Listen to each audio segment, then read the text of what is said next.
I am really, really, really excited to be joined by the none, or the one and only, I guess, Suzanne Bernier. And instead of me going into a long diatribe about all of her experiences and everything that she's been working on, I'll throw it over to Suzanne to talk a little bit about what her background is, what she's bringing to the table, and then we'll start talking about crisis leadership. So, Suzanne, thank you very, very much for taking time out of your extremely busy schedule to chat.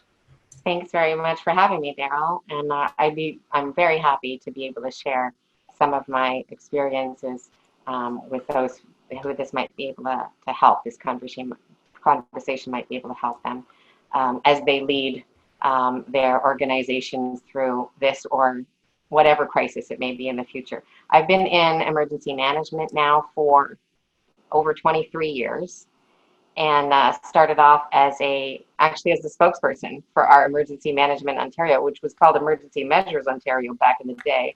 And then realized, wait a minute, there are people that actually respond to emergencies, and I don't want to just talk about these people. I want to be one of these people. So I went to the director at the time and basically said that, and ended up going to the only school in Canada where you could get schooled in emergency management at the time, which was run by the feds, the Canadian Emergency Preparedness College. So I ended up in there taking all of the intensive courses that they had. It was kind of me and a bunch of retired fire chiefs and police officers that would get appointed with that duty at the time. Here, you're going to be the community emergency management person. So I got some great mentorship from amazing people who were leading crisis response for their own communities all across Canada, who are now, in this training facility where we all had to live and be together for a week at a time, depending on the course. So once I came out of there happened to be an availability for an officer position at EMO, and I interviewed and got it, and I became the first female uniformed field officer in Ontario from it, now that I look back. So then did that for about 5 years, going around. My task was, apart from, and there were only 4 of us officers at the time. Now there are several more, and a lot more got hired after the ice storm of 1998, which was my first deployment as a field officer, was the ice storm of the century. So I got the job as an officer, and then a few months later, the ice storm of the century happened, and that was my first deployment. But as you know, the best way to learn is to be plunked in the middle of something like that, right? So I was able to learn so much from what is still the largest coordinated effort in response to a disaster in Canada, with the military and all sorts of levels of government and communities involved in that response. For 5 weeks, some areas did not have power. So did that, and then when there were not emergencies that I would get sent to work out of emergency operations centers with the leaders from various communities, whether it's in Ottawa or in a First Nations community, in Peawanuck or anywhere in between, I had the opportunity to be able to be in the emergency operations centers, working with those leaders to be able to help them and assist them. And when there weren't emergencies going on, my role was I had about 44 communities in my area where I was tasked with helping them develop their emergency response plans, their communications plans, their training on how to respond to any disaster or crisis, and setting up their emergency operations centers the right way, and all of those kinds of things. So it was a lot of great work with a lot of communities who really, really took it seriously and wanted to be able to make sure that they could respond to anything that they could. I then went to work for the Canadian Nuclear Safety Commission, and my responsibility there was to go to the different nuclear facilities and help run exercises and evaluate how efficient and effective their nuclear plans were. Then came back to the province and developed our first business continuity plans for our provincial government when the term BCP, or business continuity, was first came out. Then I had a lot of different responsibilities. Then went to Toronto Hydro, which is our major power provider in Toronto, and created their emergency management and business continuity program. Before that, worked for our Workplace Safety and Insurance Board, developed the first pandemic plan in Ontario, and from that, presented in Davos, Switzerland on it, ended up finding out that it was pretty much the best pandemic plan of its time out there, and then was asked to go to the United Nations headquarters for 2 months to develop their first pandemic tabletop exercise on how effective their plans were if this exact scenario in New York, unfortunately, is unfolding now, how they would be able to handle this exact scenario if a pandemic situation happened and hit specifically New York City, where how the United Nations would be able to still function and perform their roles on a global capacity. And I can tell you, I'm sure that they've been pulling out those plans for several weeks now to be able to respond to this. Well, let's hope they've been pulling out Right. those plans, because both of us know that many a fantastic plan has stayed on the shelf, and then it's afterwards, hey, Right. we should have had a plan for this, and it's like, Yeah. we did. And so then after that experience, how did where'd you go from there? So after that, so then I was at Workplace Safety and Insurance Board when I presented on the pandemic plan, right, that we created, then took a leave of absence to be able to go to the UN headquarters and came back to WSIB.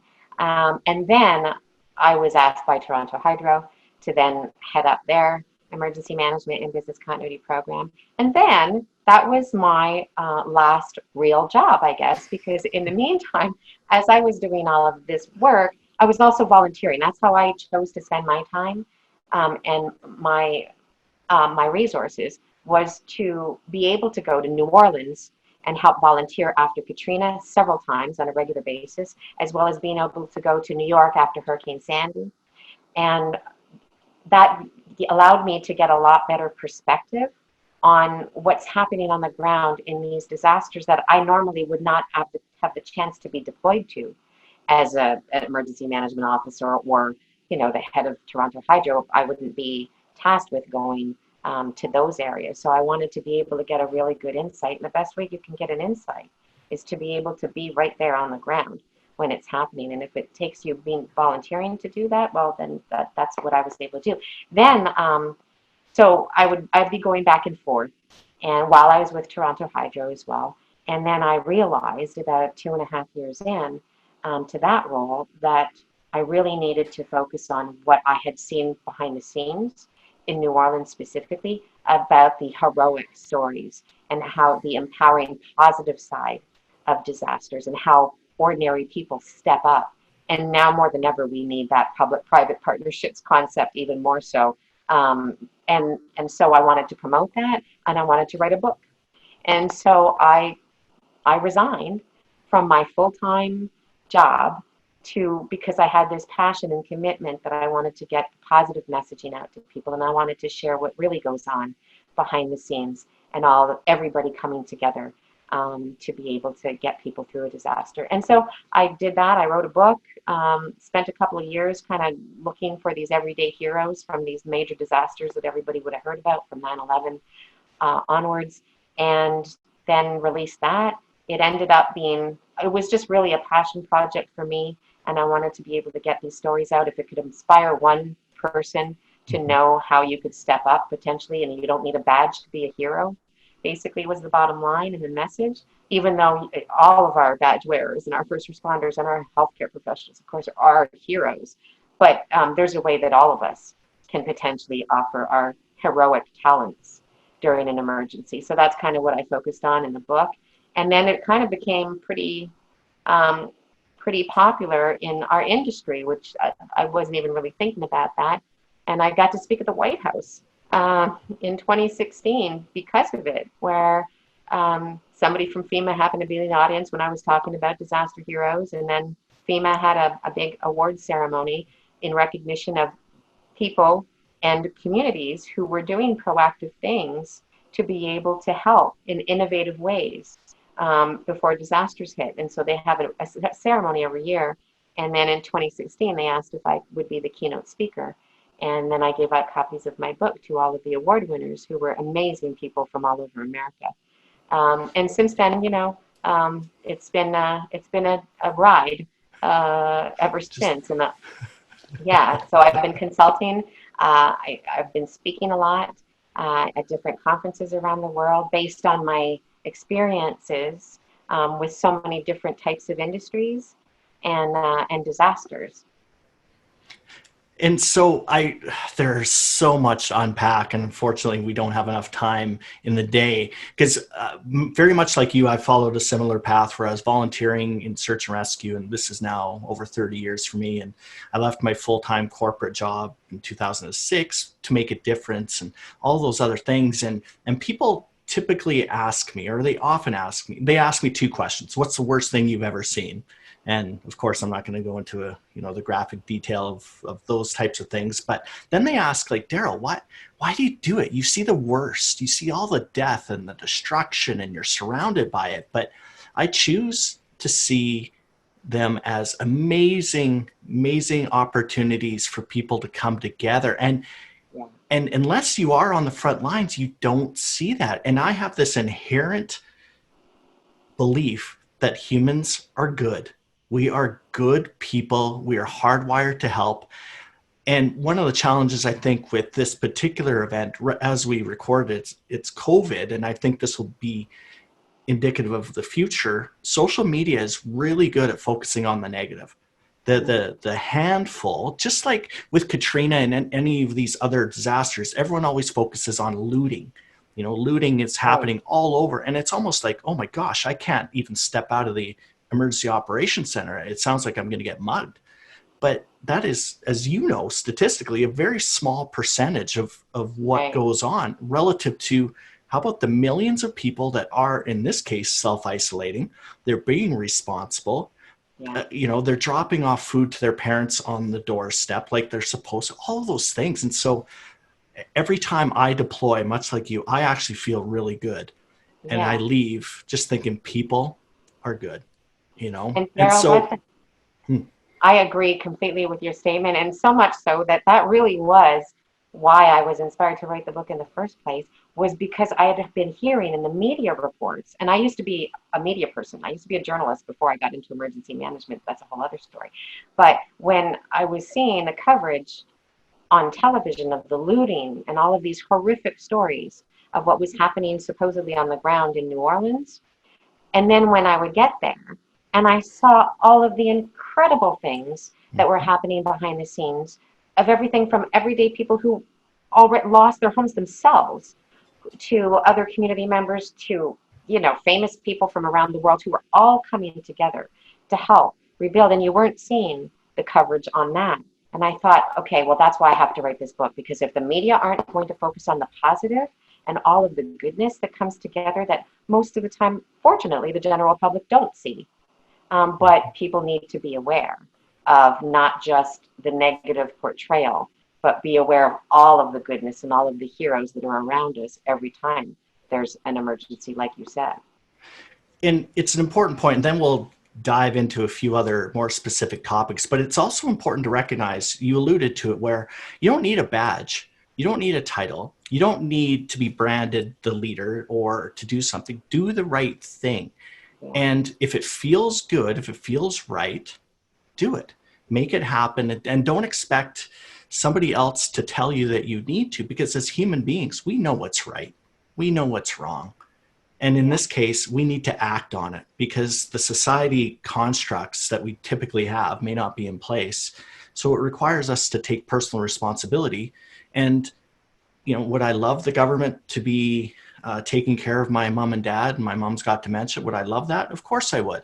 But they're not. And that's okay. That's up to my brother and I to now take it upon ourselves and do the right thing. And so, kind of mirror your experience, I know because we deployed to Katrina, for example, just north of Gulfport, and one of the most organized um, responses was actually not even the fire departments. It was actually a school where we were working out of. The principal was the, as we would call it, the incident commander, and they had it dialed in. And to be honest, full transparency, when we were asked to go work with them, I was like, oh, great. Like, well, okay, where are we going to start? Okay, let's start really simple with them because they're not used to this. We walked in, and Suzanne, they had maps. They had, the teachers were deploying, the teachers were organizing. So I thought, oh, shoot, I got to say something. So I said, well, you guys could have a check-in table right here. I'm like, And that was my contribution after 30 years of response. I'm like, I got to say something. So yeah, you guys should have a registration right here by the door. That's right. That is what I'm bringing to the table. So it really stuck out with me that as responders, I think we often get arrogant about what we know and what other people don't know. But anyways, that's a whole different conversation. So I'm very curious. You have seen such a tremendous range of leadership and leading during crisis and not. And I want to start with one of the areas I really like to hone in on is inner mastery. And as I've defined it is the ability to control the inside first, because as we talked about off camera, if you can't control that, you have zero chance of communicating effectively and managing other people and making decisions and all of those other things. So what kind of emotions and thoughts have you had when you've gone into situations, or what have you seen others experience Right. from your huge breadth of experience? Well, I think that our leaders in these incident command centers or emergency operations centers, sometimes we're not aware of, or they're not aware of their capabilities or their limitations until they're thrown into a situation. And we're witnessing that in a variety of different cities and areas now where, unfortunately, some people perhaps are not the right people to be leading. And it's no fault of their own. And they may very well have thought that they could handle it. And maybe just for whatever reasons that they have personally or psychologically or potentially affected by the crisis at hand.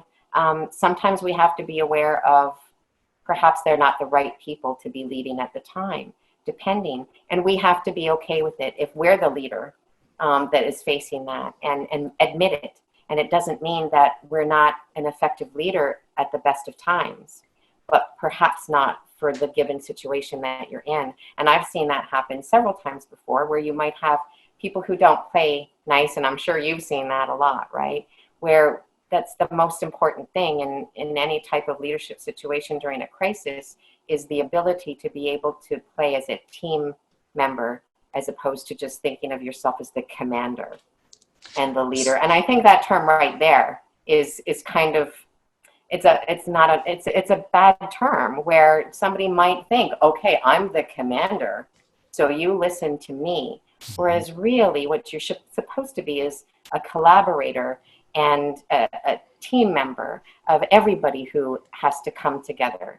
And I think that's one of the most important lessons that we learn sometimes is that people are not willing to admit that perhaps they are not the right person to be leading, and they don't even realize it until they're thrown into the middle of the crisis. So that I'm so glad you brought that up, because to me, two words that come to mind that I've personally been really working on and identifying, two words that we didn't hear 10 years ago around leadership. One is vulnerability and two is empathy.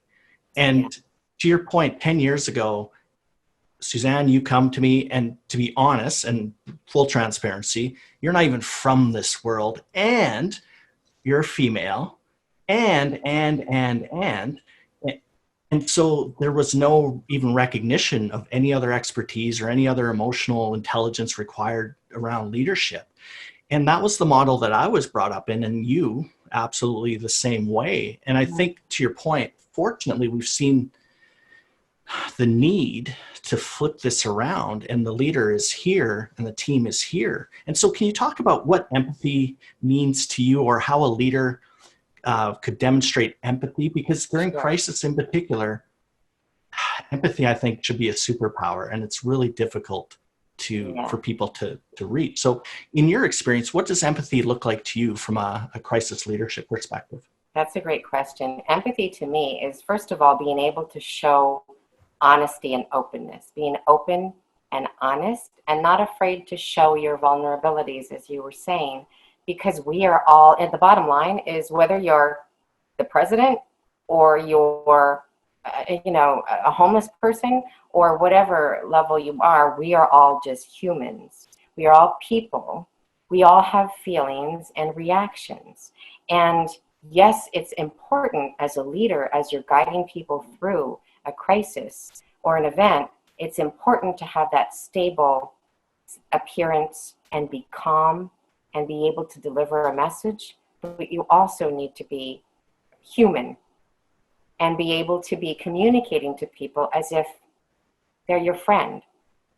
Because we all have friends, we all have real lives. We're not all just these faces that are directing people on what to do. And it's okay. And people will connect with you more if they can feel that they can, one, actually trust you, and that you're feeling the same, they're feeling the same thing that you're feeling, but that they're not panicking about it, and they're not yelling things out, and they're not, ordering things, but they can deliver the messaging in a calm, soothing tone, but also projecting that they care. However, there are some leaders that we witnessed, and I've witnessed before, that I would say have to be removed from those positions because some people just, not most of us, but some of us do not have that empathy within us. And we've seen leaders, and I'm not going to mention who they are, but of businesses, let's say large companies, who have made some pretty poor decisions or delivered some messaging, and not because they did it on purpose, but that's just who they are. And some people just don't have that within them. Well, I would suggest that the people who don't have that within them, whether they're the CEO of a company or the communication spokesperson, you need to have a face that is going to be someone who does have that compassion, is not just faking it, because that's going to come through too. As a crisis communications person, that's the first thing, is openness and honesty, and people can tell if you're faking it or not. So we really have to take a good look at looking at who our leaders are, and then making sure that they're the right fit. And perhaps they're not the most compassionate. Well, maybe those aren't the people that should be leading the decisions when we need compassionate people and to be specifically delivering the message to a general audience. And I think you've hit on a number of very important points, and that is really during crisis, we all have to recognize this is the human experience. We're all going through this together, and it doesn't matter if you're making $2 million or $2,000. Your community is now different. Maybe you're used to going to church. Maybe you're used to reaching out to friends. Maybe your outlets are going out for beer. Only one or two, of course, in healthy moderation. But all of those other things. And I think as leaders, and I'm curious to hear your thoughts, as leaders, going back to our discussion a little earlier, our paradigm of the model is that strong, fearless leader. But I'm of the opinion that there's no such thing as fearlessness. We all experience fear. It's natural, but it's acting in spite of that fear. But leaders get stuck on this. I'm the leader. I can't show weakness. I'm certainly not going to ask anybody for their opinion, because that would indicate that I don't know what I'm doing. So are those things, what I would like to hear your thoughts on that. Are those experiences that you've seen? Definitely. And I think that because of our industry, right, and you said it before, it's been and it still remains a very male-dominated industry where a lot of, and I don't mean to say this as a woman, just as a person in the field for so long, having observed that I believe that a lot of men are raised to and believe in society that they have to portray this strong, I've got it all under control, and that's why they're leaders, is because they've been chosen because of that. However, they also must be honest with and open about that none of us know everything. Regardless of what you lead and what background you have, and if you're male or female, none of us know everything. And the more that we can be together to be able to put all of our minds together and combine all of the skills and knowledge that we have, that's what makes a true leader, is to be able to acknowledge that they don't know everything, and to be able to make sure that they get the right people who do know all of the different things that they are not the expert in into their team and listen to them. That's what makes an efficient leader. And we've seen some great leaders do that. And I've seen some great leaders behind the scenes in communities and emergency operations centers. And those are the ones that come out so much better after an emergency, are the communities that have been led by someone who admits and knows that they don't know everything, but that they know some great people who do, and they're going to combine them all together to guide this leader to then make the right informed decisions based on all of the experts' knowledge. And really important, couple of important points out of that. First of all, as a male, and we're not going to make this a male versus female, but I can say this isn't Suzanne just defending her gender, folks. I see it all the time, and I'm guilty of it myself. So full transparency.